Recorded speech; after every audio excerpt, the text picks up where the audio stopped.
Everyone, welcome to my YouTube channel.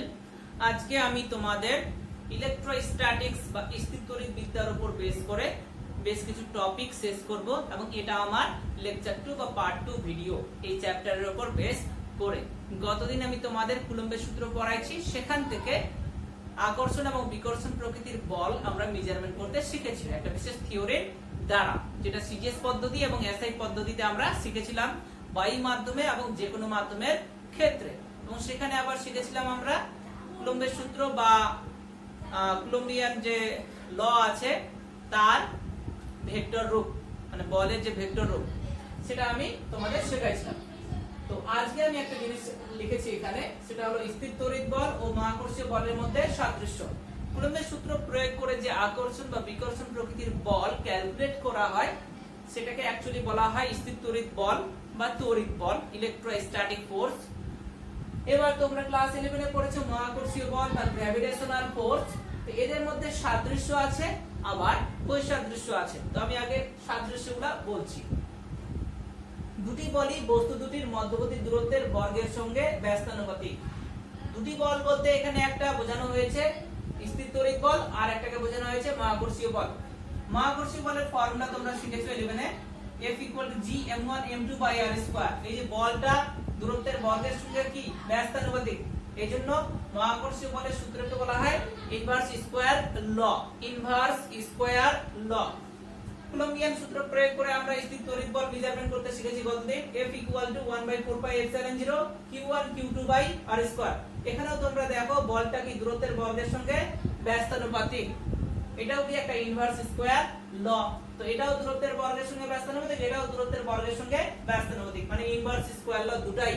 তো দুটার মধ্যে কি আছে, একটা সাদৃশ্য আছে। এখানেও কি দুটো বস্তুর ভর m1 আর m2 এর মধ্যে দূরত্বটা কি ছিল ফিক্সড, এখানে কি দুটো পয়েন্ট চার্জ ছিল তাদের মধ্যে দূরত্ব কি r ছিল, তার মানে এটাও কি একটা সাদৃশ্যের মধ্যে পড়ছে। রোমান 2, দুটি বলই সংরক্ষী বল। সংরক্ষী বলতে কনজারভেটিভ। তো এখানে আমি লিখে রাখছি দুটি বলই সংরক্ষী বল বা কনজারভেটিভ ফোর্স। এটাকে হায়ার ক্লাসে লেখা হয় del cross F vector equal to 0। F বলতে এখানে কি ফোর্স, ফোর্স একটা ভেক্টর। তো পার্ট 1 এ তোমরা শিখবে যে কোন একটা ভেক্টরে যদি আমরা কার্ল করি, কার্ল বলতে এই যে সিম্বলটা আছে না, এটাকে বলা হয় নেবলা বা ডেল। ডেল ক্রস যে কোনো একটা ভেক্টর, এখানে যে কোনো ভেক্টর বলতে কি বোঝানো হয়েছে, এফ ভেক্টর। ডেল ক্রস যে কোনো একটা ভেক্টর করে যদি শূন্য হয় তখন সেটাকে বলা হয় কনজারভেটিভ ফিল্ড বা ক্ষেত্র, একটা সংরক্ষী ক্ষেত্র। এবং তার আন্ডারে কোনো যদি বস্তু থাকে সেই বস্তুর ক্ষেত্রে মোট শক্তি বা টোটাল এনার্জি কি হবে, ধ্রুবক হবে। যখনই কোনো বস্তু কনজারভেটিভ ফিল্ডের মধ্যে থাকবে বা সংরক্ষী বলের ক্ষেত্রে থাকবে, বা কনজারভেটিভ ফিল্ড বলতে এখানে সংরক্ষী ফিল্ড মানে কি ক্ষেত্র, সেখানে যদি কোনো বস্তু থাকে তার টোটাল এনার্জি বা মোট শক্তির পরিমাণ কি হবে, ধ্রুবক হবে। এটা তোমাদের এমসিকিউ থাকে। হলো, তারপর রোমান 3 কি লিখেছি, দুটি বল সেন্ট্রাল ফোর্স। সেন্ট্রাল বলতে এখানে কেন্দ্রাতিক। দুটি বলই কি সেন্ট্রাল ফোর্স বা কেন্দ্রাতিক বল। এখানে আমি একটা জিনিস লিখেছি F vector equal two function of r cap. তোমরা জানো যে কোনো ভেক্টর মানে কি তার একটা মান থাকে আর একটা কি অভিমুখ থাকে। যে কোনো ভেক্টর মানে কি মান ইনটু অভিমুখ, ইনটু বলতে কোনো ডটও না কোনো ক্রসও না। অভিমুখ মানে কি ইউনিট ভেক্টর বা একক ভেক্টর। গতদিন আমি তোমাদের শেখাইছিলাম যে এই যে কুলম্বিয়ান বল বা স্থির তড়িৎ বল, সেটা তার মানটা কোন বরাবর চেঞ্জ হচ্ছে, দূরত্ব বরাবর। দূরত্ব বরাবর যেহেতু চেঞ্জ হচ্ছে এইজন্য একক ভেক্টর হিসেবে কি r ক্যাপ আমরা নিয়েছিলাম। তো এইজন্য এখানে আমি লিখেছি যে কোনো ভেক্টর মানে কি মান ইনটু অভিমুখ। তো এই যে কুলম্বিয়ান বল বা মহাকর্ষীয় বল দুটোই হচ্ছে কি সেন্ট্রাল ফোর্স। সেন্ট্রাল ফোর্স কেন বলা হচ্ছে, এখানে আমি একটা ডায়াগ্রাম প্লট করেছি। ধরে নিলাম এই x অক্ষ, এটা y অক্ষ। xy প্লেনে একটা পার্টিকেল আছে, সেই পার্টিকেলের ভর কি m, সে কোথায় আছে, p পয়েন্টে আছে। অরিজিন এখানে কি o, অরিজিন থেকে নির্দিষ্ট একটা দূরত্বে আছে, সেই দূরত্বটা কি r। যদি পার্টিকেলটা এখানে থাকে তাহলে দূরত্বের মান কি বাড়লো, যদি পার্টিকেলটা এখানে থাকে দূরত্বের মান কি বাড়ছে। যদি হচ্ছে কি পার্টিকেলটা এখানে থাকে তাহলে দূরত্বের মান কি কমছে। দূরত্বের মান কমছে মানে কি সে কি কেন্দ্রের দিকে, আর যদি দূরত্বের মান বাড়ে সে কি কেন্দ্রের থেকে দূরে। এই যে কেন্দ্রের দিকে আরেকটা কেন্দ্র থেকে কি দূরে, দুই রকমের ব্যাপার থাকছে। যদি কেন্দ্র থেকে দূরে থাকে মানে কি বিকর্ষণ প্রকৃতির ব্যাপারটা থাকছে, মানে এই যে অরিজিন আছে, অরিজিন থেকে কি করছে, রিপালস করছে। রিপিল করছে মানে বিকর্ষণ করে দিচ্ছে। আর যদি পি পয়েন্টটা বা বস্তুটা যদি হচ্ছে কাছাকাছি থাকে অরিজিন থেকে, মানে কি অরিজিনটাকে কি টানছে, মানে কি আকর্ষণ করছে। তো এই জন্য এই যে বলটা দুই ধরনের পেলাম, একটা আকর্ষণ আর একটা বিকর্ষণ, দুটাই হচ্ছে কি সেন্টার বরাবরই, কেন্দ্র থেকে দূরে কেন্দ্র থেকে কাছে, এই বরাবরই কি চেঞ্জ হচ্ছে না। এই ধরনের ফোর্সকে বলা হয় সেন্ট্রাল ফোর্স বা কেন্দ্রাতিক বল, যার ইকুয়েশন হলো এটা। এই সেন্ট্রাল ফোর্সের যে নেচার সেটা দেখায় অ্যাকচুয়ালি এই মহাকর্ষীয় বল আর স্থিরতড়িৎ বল। কেমন করে? এই যে দূরত্বের মান যত বাড়বে বলের মান তত কমবে, দূরত্বের মান যত কমবে বলের মান তত কি বাড়বে। দূরত্বের সঙ্গে কি ব্যস্তানুপাতিক দূরত্ব বরাবরই কি এই দুটো বলের মান কি চেঞ্জ হচ্ছে। এখানে দূরত্ব মানে কি এই অবস্থান ভেক্টর বোঝানো হয়েছে, কারণ এটা তোমরা জানো এটা কি পজিশন ভেক্টর বা অবস্থান ভেক্টর। এইজন্য মহাকর্ষীয় বল আর কুলম্বিয়ান বল বা স্থিরতড়িৎ বল দুটাকেই বলা হচ্ছে সেন্ট্রাল ফোর্স বা কেন্দ্রাতিক বল। মাথায় রাখবে তোমরা। এবার আমি তোমাদের শেখাবো বৈসাদৃশ্য। বৈসাদৃশ্য খুব সোজা, সাদৃশ্যের মধ্যে ইম্পর্টেন্ট টপিক গুলো আছে যেগুলো আমি বললাম তোমাদের। বৈসাদৃশ্য বলতে স্থিরতড়িৎ বল কি জানি আমরা formula 1/4 pi epsilon naught q1 q2 by r square. আধানের প্রকৃতি অনুযায়ী এই যে বল স্থিরতড়িৎ বল এটা কি দুই রকম, একটা আকর্ষণ প্রকৃতির আর একটা বিকর্ষণ প্রকৃতির। কিন্তু মহাকর্ষীয় বল F = G m1 m2 by r square.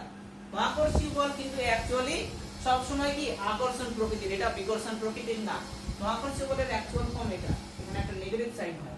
F = -G m1 m2 by r square. Minus মানে তোমাদের আমি শেখাইছিলাম ফার্স্ট ভিডিওতে, ফার্স্ট ভিডিও বলতে ফার্স্ট ক্লাসে, মানে ভিডিও তো বানাইনি। মাইনাস মানে কি f less than 0, নেগেটিভ মানে কি less than 0, আর পজিটিভ মানে কি greater than 0। বলের মানটা যদি less than 0 হয় তখন সেটা কি অ্যাট্রাকটিভ, যদি greater than 0 হয় তখন সেটা কি রিপালসিভ বা বিকর্ষণ। তো আমি আরেকবার রিপিট করছি, এই যে মহাকর্ষীয় বল এটা সব সময় কি ভরের প্রপার্টিজ বা ধর্মের জন্য শুধুমাত্র আকর্ষণ প্রকৃতির হয়। ভরের প্রপার্টিজ বা ভরের ধর্মের জন্য এটা সব সময় কি হয় আকর্ষণ প্রকৃতির হয়।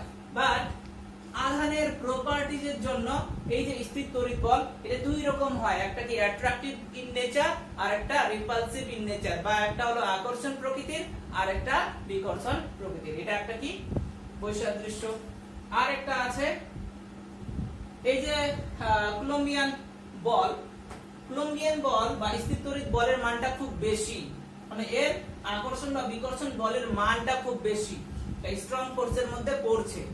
আর এর আকর্ষণ বলের মানটা খুব কম, এটা একটা কি ক্ষীণ টাইপের দুর্বল প্রকৃতির বল, আর এটা স্ট্রং প্রকৃতির বল। কেন? কারণটা হলো এই যে আর এর মানটা আমি গতদিন তোমাদের বলেছিলাম স্থিরতড়িৎ বল এর মানটা তখনই আমরা বের করতে পারবো কুলম্বের সূত্র প্রয়োগ করে যদি দুটো পয়েন্ট চার্জের মধ্যবর্তী দূরত্ব এত রেঞ্জের মধ্যে হয়, 10⁻⁻15 মিটার রেঞ্জ। এই জিনিসটাকে বলা হয় শর্ট রেঞ্জ। এইজন্য স্থিরতড়িৎ বলের আরেকটা নাম আছে শর্ট রেঞ্জ ফোর্স। তো আর এর মানটা খুবই কম, তাহলে এফ এর মানটা কি খুবই বেশি হবে, কারণ ব্যস্তানুপাতিক। এটা যদি 10⁻15 হয় তার স্কয়ার আছে মানে 10⁻30, উপরে উঠলে সেটা কি হচ্ছে 10⁻30, মানে বলের মানটা কি বেহিসাবি বেশি হবে। বাট এই যে মহাকর্ষীয় বল এটা কখন আমরা বের করি, দুটো প্ল্যানেটের মধ্যবর্তী দূরত্ব, যদি এটা পৃথিবী এটা কি সূর্য, তাদের মধ্যবর্তী দূরত্বের মান কি অনেক লাখ লাখ কিলোমিটার বা কয়েক কোটি কিলোমিটার। তো আর এর মানটা কি বেহিসাবি বেশি, তাহলে বলের মানটা কি বেহিসাবি কি কম। এইজন্য মহাকর্ষীয় বলের মানটা খুব দুর্বল প্রকৃতির, আর এর মানটা কি খুব মানে স্ট্রং প্রকৃতির।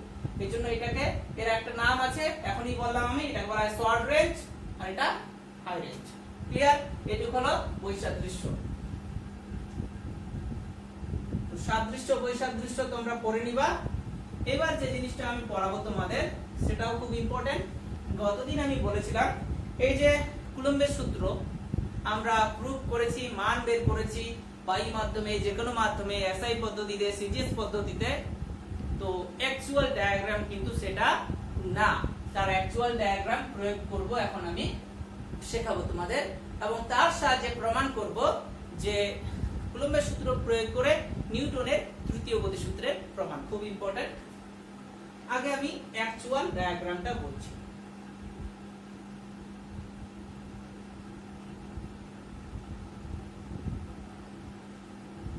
থ্রিডিতে এটা অরিজিন, ধরলাম এটা এক্স অক্ষ, এটা ওয়াই অক্ষ, জেড অক্ষ। এই জায়গাটা, এটা বোর্ডটা কি একটা 2D, একটা 2D সে 3D পিকচার তো ঠিকঠাক প্লট করা যায় না, তো তোমরা ইমাজিন করে নিও যে এটা কি স্পেস, এটা স্পেস। অরিজিন থেকে ধরে নিলাম q1 একটা চার্জ স্পেসে আছে, শূন্যে আছে, q2 একটা চার্জ স্পেসে আছে।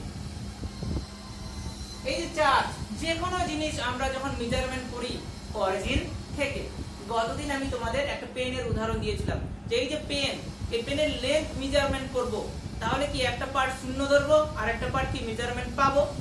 ধরলাম যে এই পেনের দৈর্ঘ্য 2 সেমি, মানে এটা কি 0 এটা 2, অথবা এটা 0 এটা কি 2, মানে কি ধরলাম আমরা মূল বিন্দু বা অরিজিন ফিক্সড করলাম। তো যে কোনো জিনিস মেজারমেন্ট করলে আমাদের অরিজিন বা মূল বিন্দু কনসিডার করতে হয়, ফিক্সড করতে হয়, তার সাহায্যে আমরা মেজারমেন্ট করতে পারবো, না হলে কিন্তু পারবো না। তো গতদিন আমি তোমাদের যে কুলম্বের সূত্র বলেছি যে q1 একটা পয়েন্ট চার্জ, q2 একটা পয়েন্ট চার্জ, তারা কি একটা নির্দিষ্ট দূরত্বে থাকবে। এটা কিন্তু অ্যাকচুয়াল ডায়াগ্রাম না, তার অ্যাকচুয়াল ডায়াগ্রাম হলো এটা। কেন?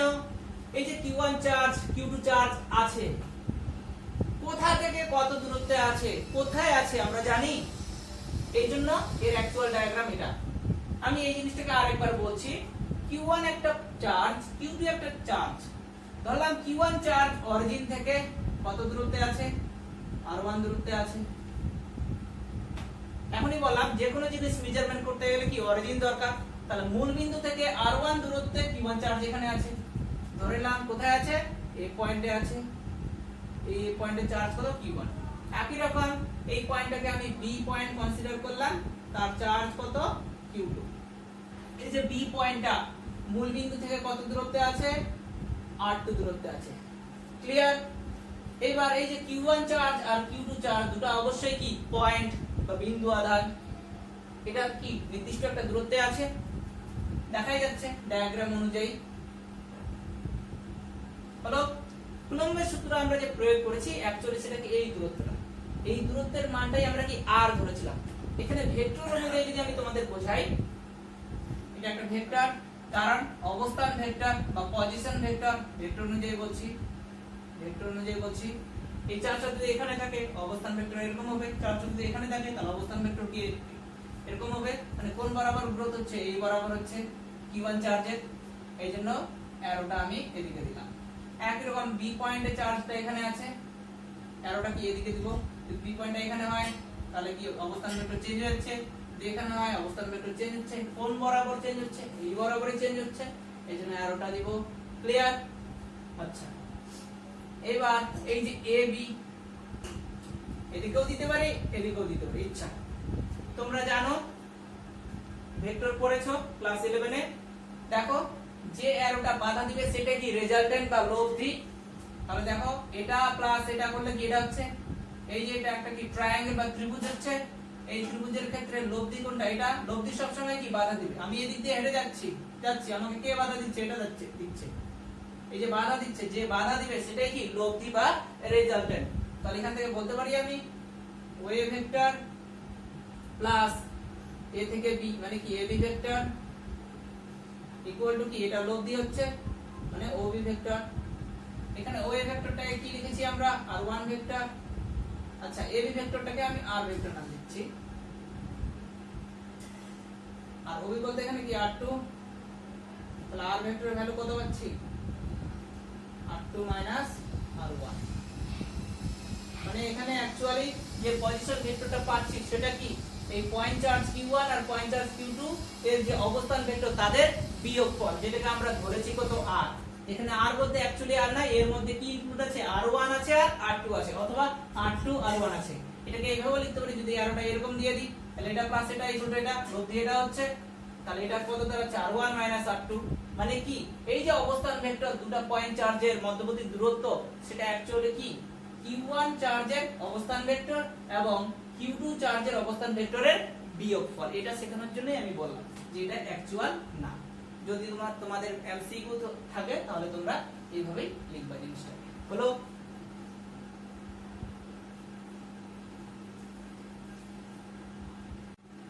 এবার আমি তোমাদের পড়াবো যে কুলম্বের সূত্র প্রয়োগ করে নিউটনের তৃতীয় গতি সূত্রের প্রমাণ, মানে প্রত্যেক ক্রিয়া সমান ও বিপরীত প্রতিক্রিয়া আছে।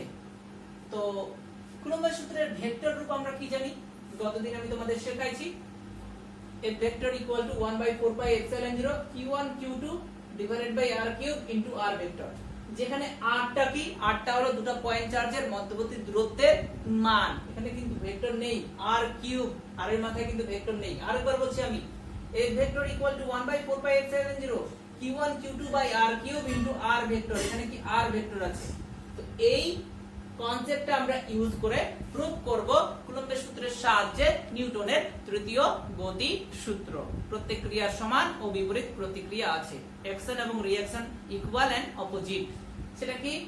একটু আগে আমি তোমাদের এটা জিনিস বোঝালাম, এটা আর বলছি না।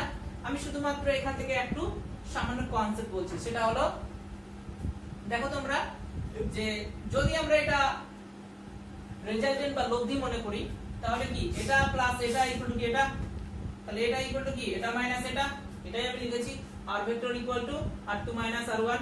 এই r2 মাইনাস r1 টাকে এখানে আমি নাম দিয়েছি r সাফিক্সে 21, 2 থেকে 1, এজন্য দেখো নাও 2 থেকে 1, এজন্য এটাকে নাম দিয়েছি সাফিক্সে 21 ভেক্টর। একই রকম যদি আরোটা এদিকে দিই তাহলে এটা প্লাস এটা ইকুয়াল টু এটা, তাহলে এই জিনিসটা ইকুয়াল টু কি এটা মাইনাস এটা। একই রকম r ভেক্টর ইকুয়াল টু যদি r1 মাইনাস r2 হয়, আরোটা যদি b থেকে a এর দিকে হয় তাহলে 1 থেকে 2, এজন্য এটাকে নাম দিয়েছি 1 2। হলো? কিন্তু Q1 চার্জ A পয়েন্টেই আছে, Q2 চার্জ B পয়েন্টেই আছে, তাহলে তাদের মধ্যবর্তী যে দূরত্বটা তার মানটা কি ফিক্সড। হলো? তার মানটা কি ফিক্সড, যেটাকে আমরা এখানে কি কনসিডার করেছি r ভেক্টর। r ভেক্টরের মান তোমরা কি জানো? r জানো। এই r ভেক্টরকে দুই রকম ভাবে পাচ্ছি, যদি a থেকে b এর দিকে অ্যারো হয় তখন সেটা r ভেক্টর মানে কি r21, সরি r12, আর যদি b থেকে a হয় তখন সেটা কি r21, মানে 1 2 আর 21। r ভেক্টর মানে এই ক্ষেত্রে কি r সাফিক্সে 21 ভেক্টর, আর একটা কি r সাফিক্সে 1 2 ভেক্টর। কিন্তু তাদের মান কি? মানটা ফিক্সড, কারণ q1 চার্জ a পয়েন্টেই আছে, q2 চার্জ b পয়েন্টেই আছে, তাদের মধ্যবর্তী দূরত্বটা কিন্তু চেঞ্জ হচ্ছে না। তো r vector mod of r vector equal to mod of r12 vector equal to mod of r21 vector, কারণ কোন একটা ভেক্টরের মড মানে কি জানি আমরা? মান জানি। এইজন্য mod of r vector মানে কি r vector যেহেতু এটা, তাহলে এটার মড করলেও কি r ই পাবো, এটার মড করলেও কি r ই পাবো। এই জিনিসটা তোমরা মাথায় রাখো। ক্লিয়ার? আরেকবার বলছি, এই যে mod of a vector, যারা শিখে নাই ভেক্টর মনে রাখবে, কোন একটা ভেক্টরের মড মানে কি? মান। এখানে কিন্তু মানটা চেঞ্জ হচ্ছে না, কিন্তু কি ডাইরেকশন চেঞ্জ হচ্ছে। কেন? কারণ ভেক্টর মানে কি মানও আছে অভিমুখও আছে, অভিমুখটা এখানে যেহেতু চেঞ্জ হচ্ছে এইজন্য ভেক্টরটাকে r ভেক্টরটাকে একবার r21 আর একবার r12, একটু অতিরিক্তই বলছি, কিন্তু তোমরা বাকি বাংলায় মনে রাখবে মানটা ইকুয়াল হবে, ডাইরেকশনটা আলাদা আলাদা। একবার কি এদিক থেকে এদিক আর একবার এদিক থেকে এদিক। এর প্রুফটা আমি করছি। q1 আধানের জন্য q2 আধানের উপর ক্রিয়াশীল বল। সাপোজ এই q1 আধান q2 আধানের উপর বল প্রয়োগ করলো, যেহেতু তারা আছে পাশাপাশি মানে কি ফোর্স এক্সপেরিয়েন্স করবে, তো q1 চার্জ q2 আধানের উপর ফোর্স প্রয়োগ করলো, বল প্রয়োগ করলো।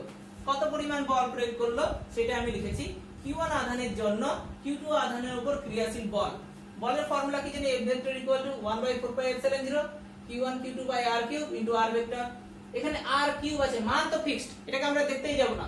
এখানে ভেক্টর কি আছে? F ভেক্টর, আর একবার ভেক্টর কি আছে? r vector. যেহেতু q1 চার্জ q2 আধানের উপর বল প্রয়োগ করেছে, মানে এক নাম্বার বস্তু দুই নাম্বার বস্তুর উপর বল প্রয়োগ করেছে, এইজন্য F ভেক্টরের জায়গায় F সাফিক্সে 1 2 নাম দিয়েছি। এখানে যদি 1 2 দিই, এখানে ভেক্টর আছে, আর একটা ভেক্টর কি এখানে আছে, এখানে 1 2 লিখলে r এর সাফিক্সে কি 1 2 হবে। F12 vector equal to 1/4 pi epsilon 0 q1 q2 by r cube r সাফিক্সে 1 2 vector. এটা যেহেতু মানটা আনচেঞ্জ থাকছে, শুধুমাত্র কি ওর ভেক্টরটা চেঞ্জ হচ্ছে, এর জায়গায় যদি সাফিক্সে 1 2 তাহলে এর জায়গায় কি সাফিক্সে 1 2। একই রকম b আধানে যে q2 চার্জ আছে সেটা যদি q1 আধানের উপর বল প্রয়োগ করে, q2 আধানের জন্য q1 আধানের উপর ক্রিয়াশীল বল। ফর্মুলা কি জানি আমরা, F vector equal to 1/4πε0 q1 q2 r3 into r vector.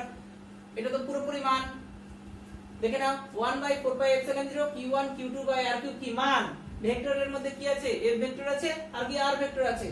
যেহেতু এবার q2 চার্জ q1 এর উপর বল প্রয়োগ করেছে, এইজন্য f এর জায়গায় কি সাফিক্সের 21, তখন ভেক্টর এখানে কি এর জায়গায় কি হবে সাফিক্সের 21, কারণ এখান থেকে এখানে এই ভেক্টরটা কি জানি r 21 জানি, এটাই আমি লিখেছি। হলো, এটাকে দিলাম 2 নং সমীকরণ। ক্লিয়ার? আরেকবার বলছি আমি, q1 আধানের জন্য q2 আধানের উপর ক্রিয়াশীল বল, a বিন্দুতে যে q1 আধান আছে সেটি b বিন্দুতে যে q2 আধান আছে তার উপর বল প্রয়োগ করলো, সেই বলের মানটা আমরা পেলাম এটা। কোথা থেকে পেলাম? এই ফর্মুলার সাহায্যে। আবার q2 আধানের জন্য q1 আধানের উপর ক্রিয়াশীল বল একই রকম, b বিন্দুতে যে পয়েন্ট চার্জ আছে সেটি q1 আধানের উপর বল প্রয়োগ করলো, এদিক থেকে এদিক করলো, মানে 2 নাম্বার বস্তু 1 নাম্বার বস্তুর উপর করলো, মানে কি 2 থেকে 1, এইজন্য f এর জায়গায় সাফিক্সে 21 দিলাম, তখন r এর জায়গায়ও কি হবে সাফিক্সে 21। ক্লিয়ার? এটাকে 2 নং সমীকরণ দিলাম। এবার তোমরা দেখো এখান থেকে তোমরা শিখেছো ক্লাস 11 এ ab vector equal two minus ba vector. এখানে a থেকে b যদি যাই আমরা ab ভেক্টর মানে কি, অ্যাকচুয়ালি এটা r ভেক্টর নাম দিয়েছি কিন্তু অ্যাকচুয়ালি কি r21 আর একবার কি r12, তো a থেকে b যাচ্ছে মানে 1 নাম্বার থেকে 2 নম্বরে যাচ্ছি, ab ভেক্টর বলতে এখানে কি r সাফিক্সে 1 2 ভেক্টর 1 থেকে 2। একই রকম b থেকে a যাচ্ছি মানে 2 থেকে কি 1 যাচ্ছি, এর ক্ষেত্রে অবস্থান ভেক্টর বা পজিশন ভেক্টর কে জানি r21, সামনে কি আছে মাইনাস আছে দিলাম। যেহেতু ab vector equal two minus ba vector, ab vector মানে এখানে কি r12 ভেক্টর আর ba ভেক্টর মানে কি r12 ভেক্টর। তোমরা r ভেক্টর ভুলে যাও, কারণ এখানে দুটো বস্তু আছে, একটা কি q1 আর একটা q2, মানে পয়েন্ট চার্জ আছে, তো এদের মধ্যবর্তী দূরত্ব যদি অ্যারোটা এদিকে দিই তখন এটা 1 নাম্বার থেকে 2 নাম্বার আর এর জায়গায় কি r12 হয়, আর যদি আমরা 2 থেকে 1 এ দিই মানে অ্যারোটা যদি এদিকে দিই তখন আর এর জায়গায় কি হয় 21 হয়, সেটাই লিখছি আমি। 1 থেকে 2 মানে কি ab ভেক্টর, তখন কি ab ভেক্টরের জায়গায় r সাফিক্সে 1 2, আর 2 থেকে 1 মানে ba ভেক্টর মানে কি ab এর জায়গায় b এর জায়গায় কি হবে r সাফিক্সে 21। দেখে নাও। এবার আমরা কি করব, যে কোনো একটা সমীকরণে বসিয়ে দিব। আচ্ছা আমরা 1 নং সমীকরণে বসাচ্ছি বা 2 নং সমীকরণে বসাচ্ছি। আচ্ছা 1 নং সমীকরণে বসাচ্ছি, r12 ভেক্টরের জায়গায় যদি মাইনাস r, এখানে ভুল লিখছি আমি, r21 হবে। আচ্ছা 1 নং সমীকরণ থেকে পাই, এটা বুঝলাম,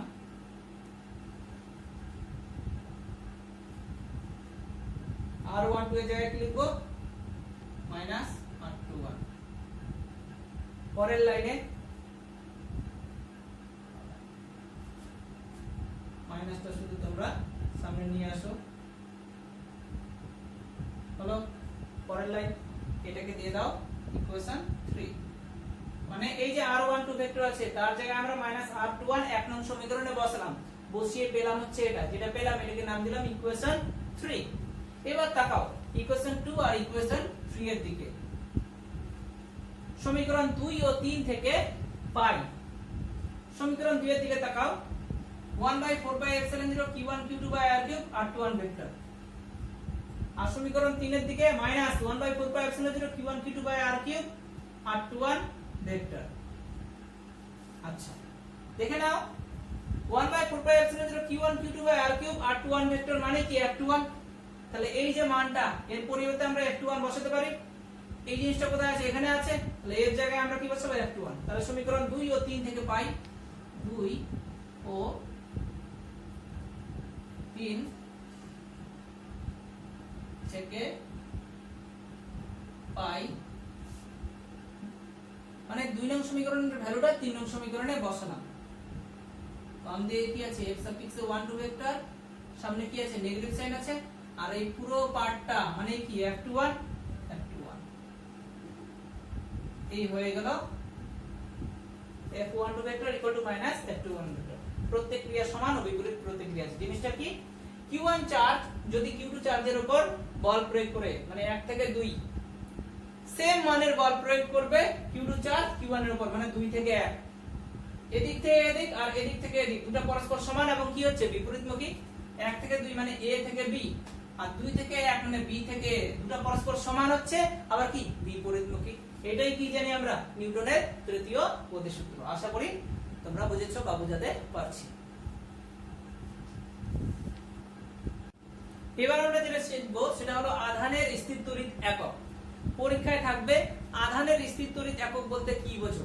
আধানের স্থির তড়িৎ একক বলতে এখানে বোঝানো হয়েছে 1 স্টেট কুলম্ব বলতে কি বোঝো বা 1 কুলম্ব বলতে কি বোঝো। তোমরা জানো আধান বা তড়িৎ আধান বা ইলেকট্রিক চার্জ বা শুধু চার্জ তার এসআই পদ্ধতিতে একক কি কুলম্ব, আর সিজিএস এ কি স্ট্যাট কুলম্ব। পরীক্ষায় তোমাদের থাকে বায়ু মাধ্যমে 1 কুলম্ব বলতে কি বোঝায় বা বায়ু মাধ্যমে 1 স্ট্যাট কুলম্ব বলতে কি বোঝায় বা তোমরা কি বোঝো। পরীক্ষায় থাকে 2 নাম্বার থাকে, তো জিনিসটা আমি করাচ্ছি। প্রথম কথা সিজিএস এ করছি আগে। সিজিএস পদ্ধতির ক্ষেত্রে, সিজিএস পদ্ধতির ক্ষেত্রে আধানের একক কি স্ট্যাট কুলম্ব। পরীক্ষায় থাকবে 1 স্ট্যাট কুলম্ব বলতে কি বোঝো। আচ্ছা, Q1 একটা পয়েন্ট চার্জ, Q2 একটা পয়েন্ট চার্জ, তারা কত দূরত্বে আছে, r দূরত্বে আছে। সিজিএস পদ্ধতিতে করছি এবং বায়ু মাধ্যমে করছি, পুরোটাই কি বায়ু মাধ্যমে আছে। ধরে নিলাম Q1 = Q, Q2 = Q, r = 1 semi. কারণ সিজিএস এ করছি, সিজিএস এর দূরত্বের একক কি জানি আমরা, সেমি জানি। দুটো চার্জে Q ধরলাম, কেন ধরলাম, কারণ পরীক্ষায় থাকবে যে Q = 1 স্ট্যাট কুলম্ব বলতে কি বোঝো, মানে Q এর মান 1 স্ট্যাট কুলম্ব আমাদের আনতে হবে। এইজন্য দুটো পয়েন্ট চার্জে কি আমরা সেম ধরলাম। দুটাই প্লাস হতে পারে বা দুটাই মাইনাস হতে পারে। কি করে দেখাচ্ছি আমি, কেন ধরলাম এই জিনিসটা এখনই বুঝে নিবা। আমরা জানি, তোমরা লিখে রাখবা কিন্তু আমি অত লিখছি না, বায়ু মাধ্যমের ক্ষেত্রে এবং সিজিএস পদ্ধতিতে কুলম্বের সূত্র কি জানি, Q1 Q2/r²। গতদিন আমি শেখাইছি তোমাদের বায়ু মাধ্যমের ক্ষেত্রে এবং সিজিএস পদ্ধতিতে কুলম্বের সূত্র প্রয়োগ করে তড়িৎ বল বা স্থির তড়িৎ বল কি জানি আমরা, F = Q1 Q2/r²। Q এর মান 1 আনতে হবে, যার একক কি স্ট্যাট কুলম্ব হবে। একক বলে যাও, মানে Q এর মান কি 1 আনতে হবে। Q এর মান 1 আনতে গেলে F এর মান 1 ধরতে হচ্ছে, R এর মান 1 ধরতে হচ্ছে, Q1 কেও Q ধরতে হচ্ছে, Q2 কে কি Q ধরতে হচ্ছে। কি করে দেখে নাও, এই এক নং সমীকরণ ধরলাম। এক্ষেত্রে Q1 Q2 দুটাই হচ্ছে কি Q। দূরত্বের মান কি 1 সেমি, কারণ সিজিএস এ দূরত্বের একক কি সেমি। 1 যেহেতু ধরতে হচ্ছে এজন্য সেমি লিখলাম, একক 1 সেমি। আচ্ছা, আর কি লিখবো, F এর মানও কি 1 ধরতে হচ্ছে। সিজিএস পদ্ধতিতে বলেছি সিজিএস এ বলের একক কি জানি আমরা, ডাই। দূরত্বের মান 1 ধরেছি, সিজিএস এর দূরত্বের একক কি জানি, সেমি, এজন্য সেমি বসালাম। আর Q1 = Q2 = Q, এর মান বের করব সিজিএস এ, মানে একক কি দাঁড়াবে, স্ট্যাট কুলম্ব দাঁড়াবে। বাট মান কত দাঁড়াবে, 1 দাঁড়াবে। আমরা এটা ফর্মুলা জানি, বসাই এখানে, দেখা যাক কি দাঁড়াচ্ছে। Q * Q মানে Q²/1²। এখান থেকে দেখে নাও Q = কি 1²। এখান থেকে আমরা লিখতে পারি, সরি, Q² = 1², Q = কি +-1। সিজিএস এ যেহেতু করলাম, এর একক কি হবে, stat coulomb. Stat coulomb Q = +-1 stat coulomb. তোমরা জানো আধানের প্রকৃতি দুই রকম, একটা পজিটিভ একটা নেগেটিভ, দুটোই আছে। তো পরীক্ষায় থাকবে 1 স্ট্যাট কুলম্ব বলতে কি বোঝো। ডেফিনিশনটা কিভাবে লিখবো দেখে নাও। বায়ু মাধ্যমে দুটি বিন্দু আধান, অবশ্যই তারা কি সমমানের। বায়ু মাধ্যমে দুটি বিন্দু আধান পরস্পর 1 সেমি দূরত্বে থাকলে তারা যদি 1 ডাইন মানের ফোর্স বা বল ফিল করে, অনুভব করে, তখন আধানের মান দাঁড়াবে 1 স্ট্যাট কুলম্ব। আরেকবার বলছি, বায়ু মাধ্যমে দুটি সমপরিমাণ আধান পরস্পর 1 সেমি দূরত্বে যদি থাকে এবং তারা যদি 1 ডাইন মানের বল ফিল করে, অনুভব করে, এক্সপেরিয়েন্স করে, তখন সেই জিনিসটাকে আমরা বলবো 1 স্ট্যাট কুলম্ব। মানে তখন ক্যালকুলেশন করে আধানের মান কত দাঁড়াবে, 1 দাঁড়াবে। অবশ্যই সেটা কি প্লাস মাইনাস, কারণ আধানের প্রকৃতি দুই রকম, একটা পজিটিভ আর একটা নেগেটিভ। এটা একটা হলো। এবার তোমাদের থাকবে যে 1 কুলম্ব বলতে কি বোঝো। 1 কুলম্ব মানে কি এসআই পদ্ধতিতে, हम বলবে বায়ু মাধ্যমে করছি সেটাও।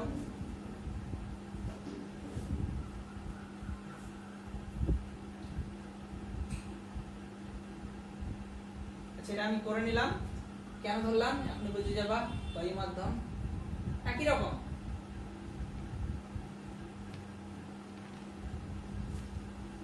এসআই পদ্ধতির ক্ষেত্রে 1 কুলম্ব বলতে কি বোঝো দেখে নাও। এসআই পদ্ধতির ক্ষেত্রে বায়ু মাধ্যমে কুলম্বের সূত্র প্রয়োগ করে আমরা তড়িৎ বল কি পেয়েছি বা স্থির তড়িৎ বল কি পেয়েছি, F = 1/4 pi epsilon 0 q1 q2 r²। এই 1/4 পাই এপসাইলন 0 ভ্যালু কি জানি আমরা 9 × 10⁹। তাহলে কি দাঁড়ালো q1 q2 r²। আমাদের q এর মান কি 1 কুলম্ব আনতে হবে। 1 কুলম্ব আনতে গেলে এখানে দেখে নাও, এক্ষেত্রে বায়ু মাধ্যম ধরেছি, দূরত্বের মান এসআই এ করছি, দূরত্বের একক কি জানি মিটার, এখানে r এর মান 1 মিটার ধরতে হবে। কেন দেখে নাও, কারণ q এর মান কি 1 কুলম্ব আনতে হবে। q এর মান 1 কুলম্ব আনতে গেলে r এর মান 1 মিটার ধরতে হবে। f এর মান এখানে 9 × 10⁹ ধরতে হবে।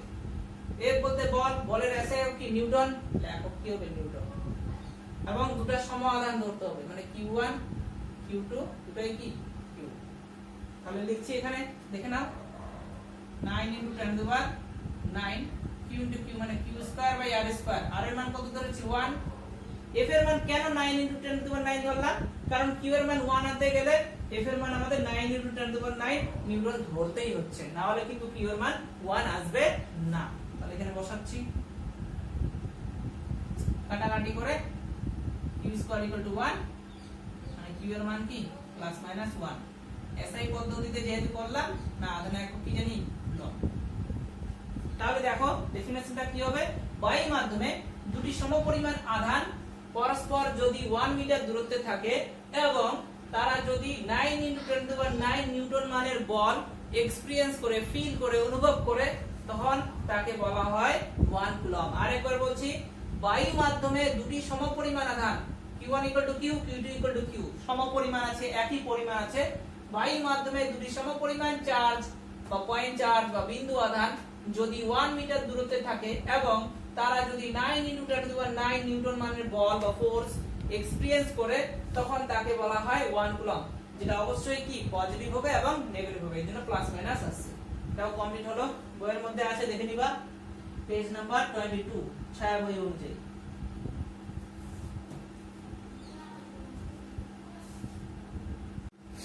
এবার আমরা যেটা পড়ব সেটা হলো পদার্থ।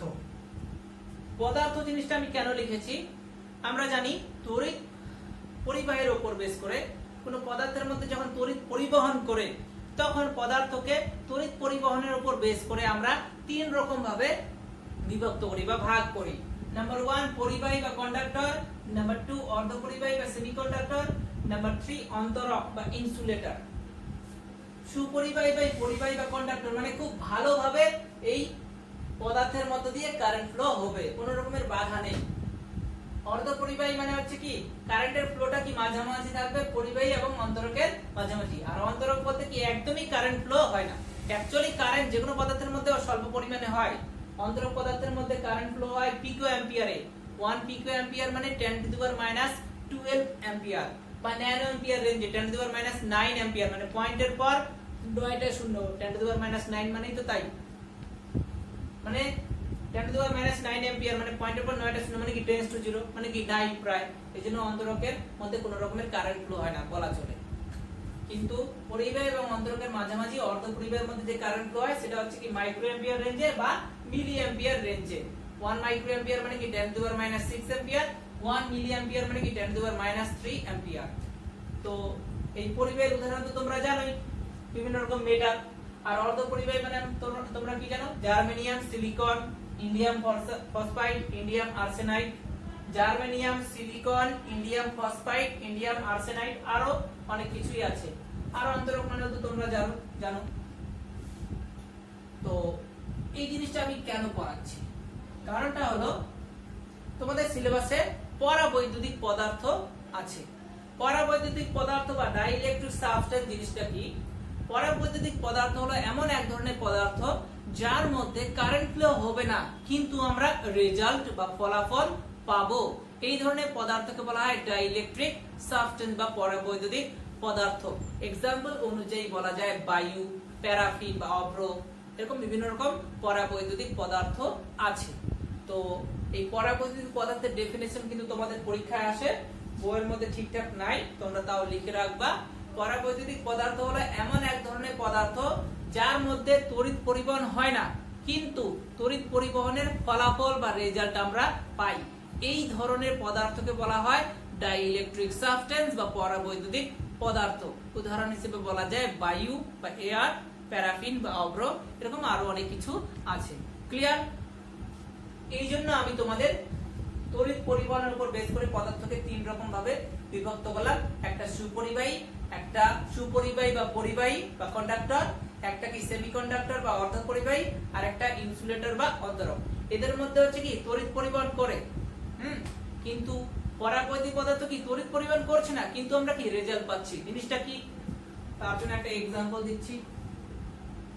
তোমাদের এই টপিকটা আরো সুন্দর করে আমি বোঝাবো। ইএম থিওরি বা ইলেকট্রোম্যাগনেটিক থিওরি, চুম্বকের 4 নম্বর চ্যাপ্টার। সেই জিনিসটা আমি পড়াইনি, চুম্বকের টোটাল 3টে চ্যাপ্টার পড়াইছি, ওই চ্যাপ্টারটাই বাকি আছে। তো ওই টপিকটা আমি সেখানে শেখাবো। জিনিসটা দেখো,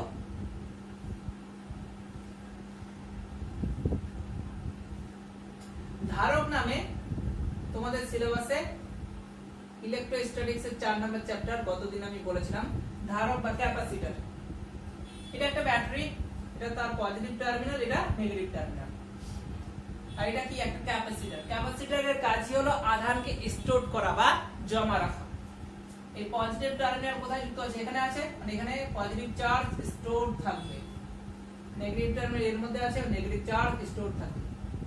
আর এক রকম ভাবে বলতে পারি আমরা আবেশ, এখানে যদি পজিটিভ হয় তো এখানে নেগেটিভ, এখানে নেগেটিভ হলে এখানে পজিটিভ, এখানে পজিটিভ হলে এখানে নেগেটিভ। এর যে মাঝখান, এই মাঝখানে ফাঁকা, কোনো রকমের তারের কানেকশন নেই, ওয়্যারের কোনো কানেকশন নেই, ফাঁকা। এখানে একটা মিডিয়াম আছে বা মাধ্যম আছে, সেই মাধ্যমটাই কি পরাবৈদ্যুতিক মাধ্যম। एग्जांपल অনুযায়ী বলা যায় বায়ু, অভ্র। আমার আর মনে পড়ছে না, তোমরা দেখে নিবা বইয়ের মধ্যে। এর মধ্যে পরাবৈদ্যুতিক মাধ্যম আছে, সেটা বায়ু হতে পারে, অভ্র মিডিয়ামও হতে পারে, কিন্তু কোনো রকমের ওয়্যার কানেকশন নেই। এবার আমি এখানে একটা বাল্ব প্লট করলাম, দিয়েছি, লাগাইছি তারের সাহায্যে। এখানে একটা বাল্ব লাগানো হয়েছে, হলো। ব্যাটারি মানে কি তড়িৎ প্রবাহ যাচ্ছে, আই পরিমাণ কারেন্ট বের হলো, পজিটিভ থেকে নেগেটিভে বের হচ্ছে। এখানকার যে বাল্বটা সেটা জ্বলে উঠলো। বাল্ব কখন জ্বলবে, এর মধ্যে নিশ্চয়ই কারেন্ট যাচ্ছে, তবে কি বাল্ব জ্বলবে। কিন্তু এই জায়গাটা তো ফাঁকা, কোনো ওয়্যার কানেকশন নেই, মানে কারেন্ট যাওয়া উচিত না। অ্যাকচুয়ালি কারেন্ট যাচ্ছে কি, কারেন্ট যাচ্ছে না, কিন্তু তবুও আমরা কি রেজাল্ট কি পাচ্ছি, বাল্বটা জ্বলে উঠছে। বাল্বটা তখনই জ্বলে উঠবে যদি এর মধ্যে কি কারেন্ট যায়। যত পরিমাণ কারেন্ট ব্যাটারি থেকে বের হয়েছিল তত পরিমাণ কারেন্টই কি এর মধ্যে যাবে। তোমরা যা এটা মনে রাখবে, ব্যাটারি থেকে যদি আই পরিমাণ কারেন্ট বের হয়, ব্যাটারিতে আই পরিমাণ কারেন্টই প্রবেশ করবে। ক্লিয়ার? তো আরেকবার বলছি, এটা একটা ব্যাটারি, এটা একটা কি ক্যাপাসিটর বা ধারক। ক্যাপাসিটরের কাজই হলো আধানকে জমা রাখা। কিভাবে জমা হলো একটু আগে আমি বললাম। তো এই জায়গাটা কি ডাইইলেকট্রিক মিডিয়াম আছে বা পরাবৈদ্যুতিক মাধ্যম আছে, ফাঁকা, কোনো রকমের ওয়্যার কানেকশন নেই। এবার ব্যাটারি থেকে আই পরিমাণ কারেন্ট বের হচ্ছে, আই পরিমাণ, কিন্তু এই জায়গাটা তো ফাঁকা, কারেন্ট যাবে কি, যাবে না।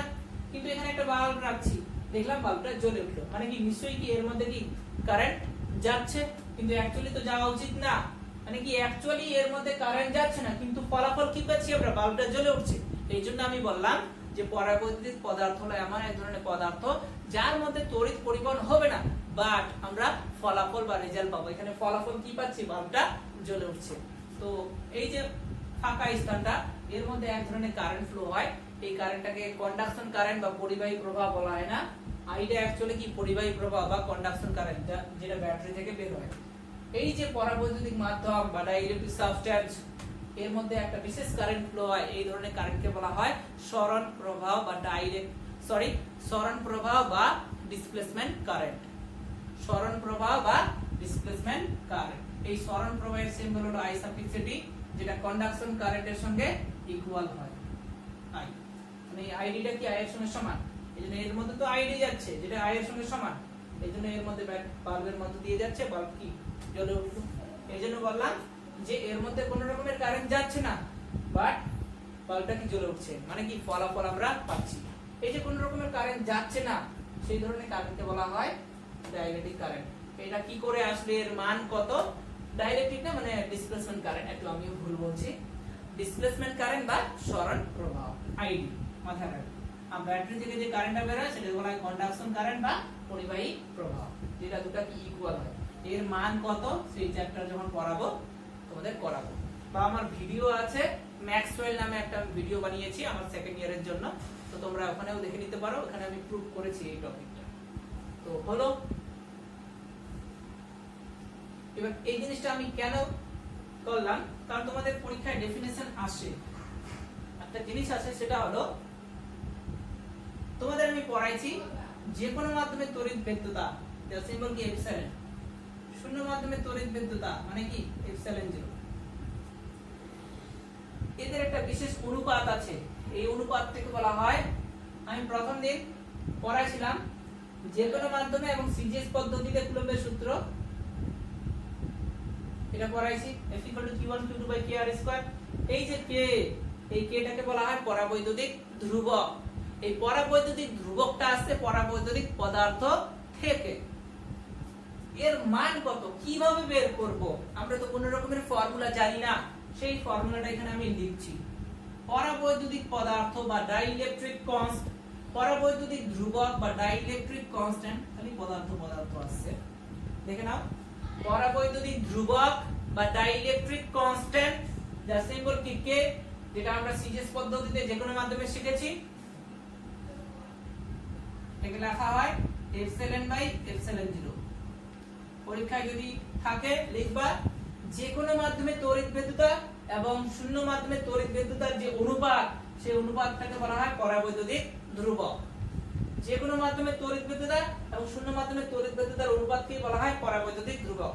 এর আরেকটা নাম আছে এবং সিম্বল আছে, একে লেখা হয় ε/r, নামটা হলো রিলেটিভ পারমিটিভিটি, বাংলায় বলা হচ্ছে আপেক্ষিক তড়িৎ বিদ্যুৎতা।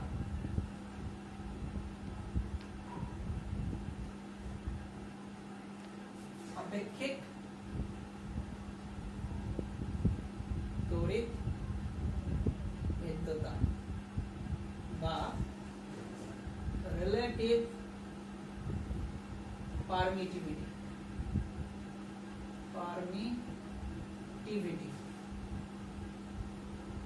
তার সিম্বল এপসিলন।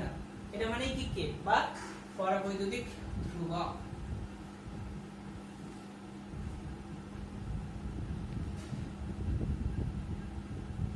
ডাইইলেকট্রিক কনস্ট্যান্ট,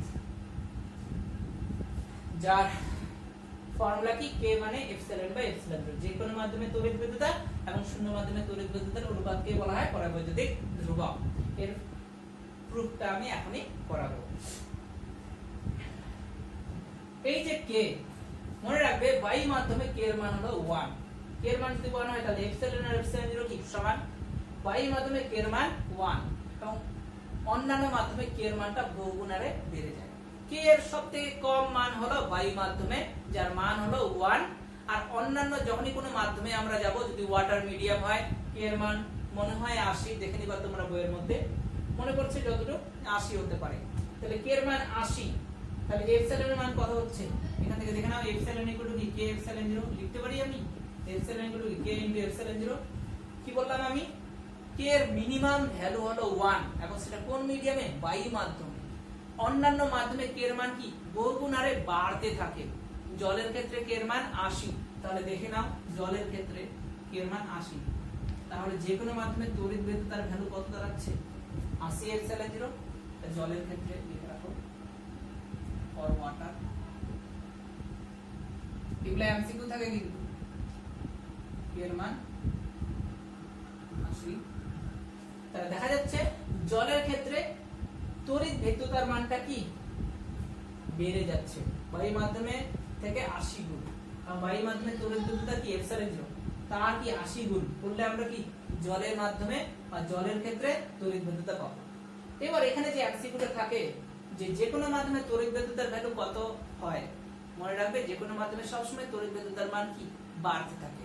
তড়িৎ ভেদ্যতার মিনিমাম ভ্যালু হলো শূন্য মাধ্যমে এবং অন্যান্য মাধ্যমে যখনই যাব তড়িৎ ভেদ্যতার ভ্যালু বাড়তে থাকবে, ঠিক ডাইলেকট্রিক কনস্ট্যান্ট বা পরাবৈদ্যুতিক ধ্রুবকের মতো। এখান থেকে দেখে নাও, তো কোশ্চেনটা থাকে যে কোনো মাধ্যমে তড়িৎ বল বা স্থির তড়িৎ বলের মানটা শূন্য মাধ্যমের তুলনায় বেশি না কম। দেখে নাও, এখনই করাচ্ছি।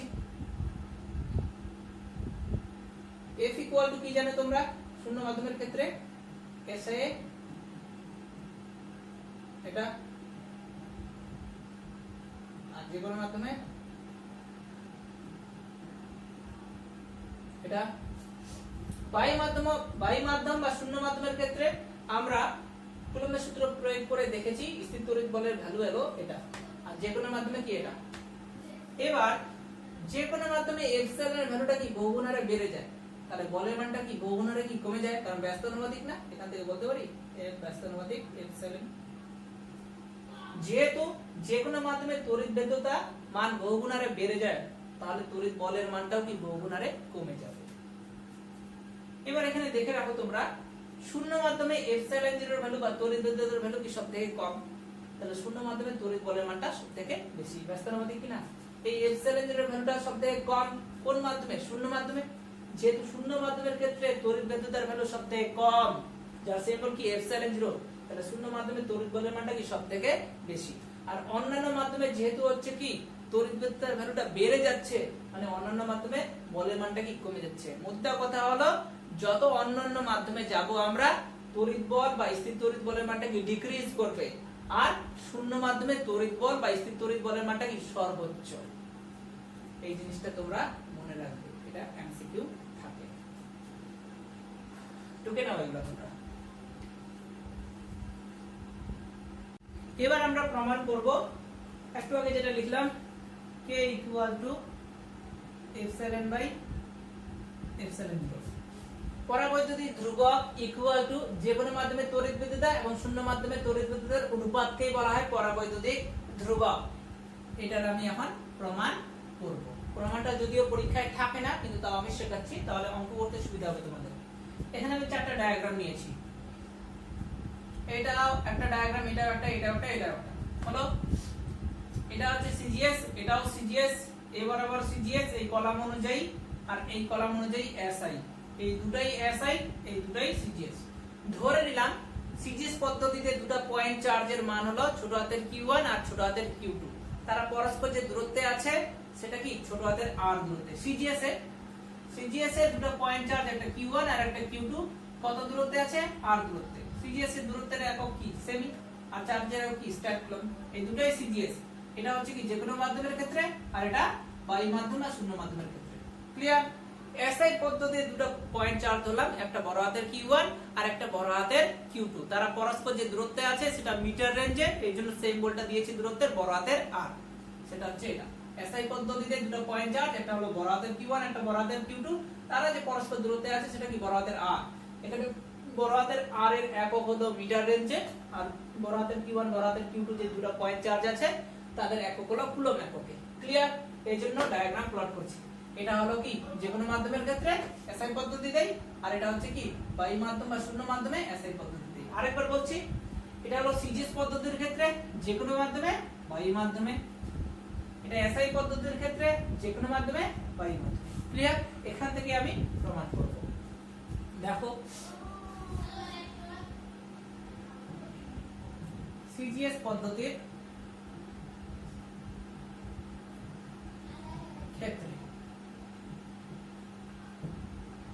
সিজিএস পদ্ধতির ক্ষেত্রে বলের সিম্বল আমি ছোট হাতের f লিখছি, আর এসআই পদ্ধতির ক্ষেত্রে বলের সিম্বল বড় হাতের f লিখছি। এটা মাথায় রাখবে। সিজিএস পদ্ধতির ক্ষেত্রে যে কোনো মাধ্যমে বলের ফর্মুলা কি জানি? Q1 Q2 by kr square. গতদিন আমি শেখাইছি যে কোনো মাধ্যম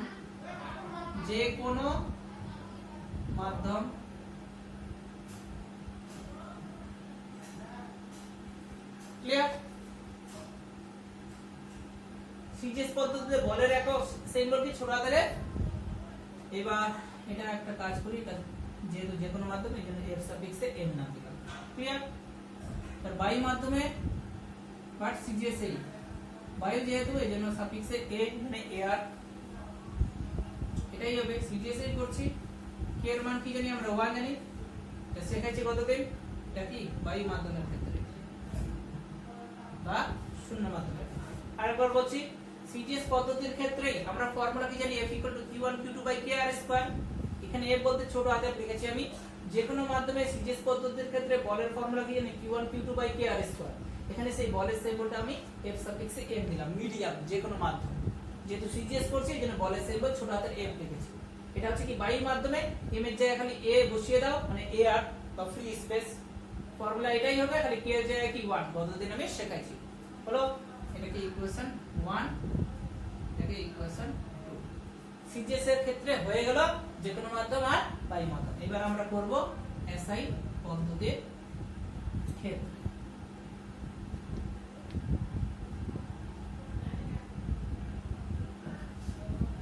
ফর্মুলা আমরা কি জানি, 1/4πε Q1 Q2 R², এসআই পদ্ধতির ক্ষেত্রে যে কোনো মাধ্যমে। আর শূন্য মাধ্যমে কি জানি, 1/4πε0 Q1 Q2 R²। এখানে যে Q1 Q2 আর R এসআই বলেছি, এসআই Q1 Q2 কি বড় হাতের, দূরত্ব কি বড় হাতের, এইজন্য বড় হাতের সব বসাতে হবে। বলের সিম্বল কি বড় হাতের লিখব, বড় হাতের F সাফিক্স m, মানে যে কোনো মাধ্যম। এই জানি ফর্মুলা 1/4π, এখানে এপসাইলন হবে Q1 Q2 R²। তাহলে যে কোনো মাধ্যম, যে কোনো মাধ্যম। আর বায়ু মাধ্যম সাফিক্সে খালি a হবে, মানে এয়ার, এখানে একই থাকবে, খালি 4π এপসাইলন0, আর এগুলো তো সেম থাকবে। বায়ু,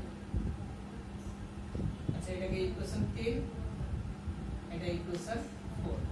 এটুকু আশা করি বোঝাতে পারছি। সিজিএস পদ্ধতির ক্ষেত্রে যে কোনো মাধ্যমে, শূন্য মাধ্যমে।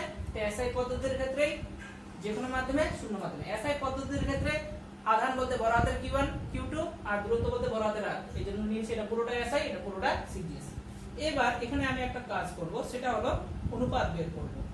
1/2 করে যেটা পাবো 3/4 করে একই পাবো। কেন? আমি একটা एग्जांपल দিচ্ছি। সাপোজ এগুলো তোমরা লিখে নাও, আমি ছবিটা মুছে দিচ্ছি। সাপোজ মনে করো এই সিজিএস পদ্ধতির ক্ষেত্রে বায়ু মাধ্যমে বলের মানটা 4, একক কি জানি ডাইন, বায়ু মাধ্যমে। আর যে কোনো মাধ্যমে মনে করো 8 ডাইন। এটা বায়ুর ক্ষেত্রে, এটা যে কোনো ক্ষেত্রে। এটা বায়ু যেহেতু F সাফিক্স a আর এটা F suffix m, clear? CGS এর ক্ষেত্রে অনুপাত যদি বের করি কত দাঁড়াচ্ছে, FA/FM 4/8, মানে কত দাঁড়ালো, হাফ। পুরোটা সিজিএস এ বললাম। এবার এসআই বললাম যে এর মান হচ্ছে যে কোনো মাধ্যমে এর ভ্যালু হলো 20, আর এর ভ্যালু হলো 10। এর ভ্যালু ধরো 20, এর ভ্যালু ধরো 10। এসআই পদ্ধতির ক্ষেত্রে যে কোনো মাধ্যমে লিখে দেখাচ্ছি, এটা পুরোটা সিজিএস এর ক্ষেত্রে হলো। এবারে এসআই, এটা জাস্ট একটা एग्जांपल বোঝার জন্য বলছি।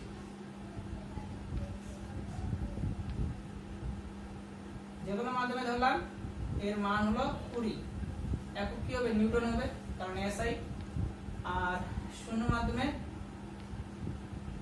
10 নিউটন। যদি আমরা এসআই পদ্ধতির ক্ষেত্রে এই অনুপাত বের করি, FA/FM 10/20 কত হলো, হাফ। তাহলে দেখা যাচ্ছে অনুপাত সিজিএস পদ্ধতির ক্ষেত্রে যে কোনো মাধ্যম আর শূন্য মাধ্যমে যে অনুপাতের ভ্যালু, এসআই পদ্ধতির ক্ষেত্রেও যে কোনো মাধ্যম আর শূন্য মাধ্যমে কি অনুপাতের ভ্যালু কি সমান। তাহলে আমি বলতে পারি ছোট হাতের FA/ছোট হাতের FM ইকুয়াল টু বড় হাতের FA/বড় হাতের FM, একই জিনিস। যেহেতু এর ক্ষেত্রেও হাফ, এর ক্ষেত্রেও হাফ, এটা যদি অনুপাত করি এটা বাই এটা, তাহলে হাফই দাঁড়াচ্ছে। তো এইজন্য আমি বললাম, মানে এখান থেকে যে জিনিসটা লিখবো সেটা হলো এরকম।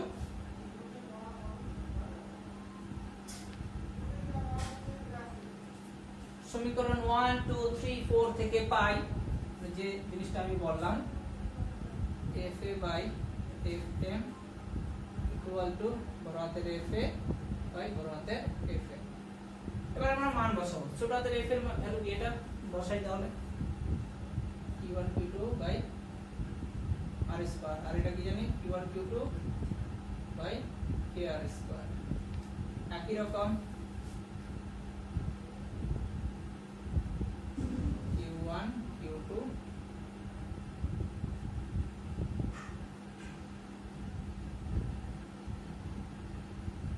এই আমি লিখলাম হলো। এবার আমরা কাটাকাটি করব, আর কিছুই না।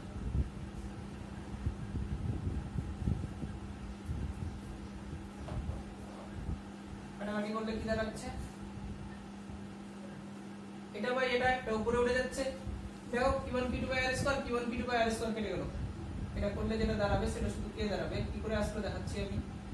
q1 q2 by r square, kr square কি উপরে উঠলো ডিভাইডেড বাই q1 q2।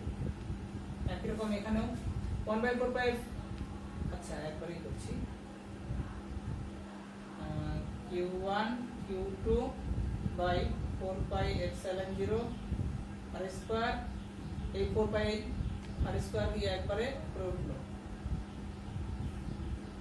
মেলায় না তোমরা লাইনটা, ওকে এই দেখে নাও q1 q2 by 4 pi epsilon 0 r square divided by q1 q2 by 4 pi epsilon r square. 4 pi epsilon r square একদম উপরে উঠে গেল। এবার যদি আমরা কাটাকাটি করি তাহলে কি দাঁড়াচ্ছে, q1 q2 কেটে গেল, r স্কয়ার কেটে গেল। লেফট হ্যান্ড সাইডে দাঁড়ালো কে, এখানে দেখে নাও বড় হাতের q1 q2 বড় হাতের q1 q2 কেটে গেল। 4 পাই r স্কয়ার 4 পাই বড় হাতের r স্কয়ার কেটে গেল। উপরে পড়ে থাকছে এপসাইলন, নিচে পড়ে থাকছে এপসাইলন 0, মানে এপসাইলন বাই এপসাইলন 0। এটাই তো প্রমাণ করলাম আমরা। তাহলে পরাবৈদ্যুতিক ধ্রুবক বা ডাইইলেকট্রিক কনস্ট্যান্ট বা রিলেটিভ পারমিটিভিটি বা আপেক্ষিক তড়িৎ বিদ্যুৎ যার সিম্বল কি কে, সেটা কি যে কোনো মাধ্যমে তড়িৎ বিদ্যুৎ আর শূন্য মাধ্যমে তড়িৎ বিদ্যুৎ অনুপাত, যার কোনো একক নেই। আজকের আমার লেকচার এই পর্যন্তই।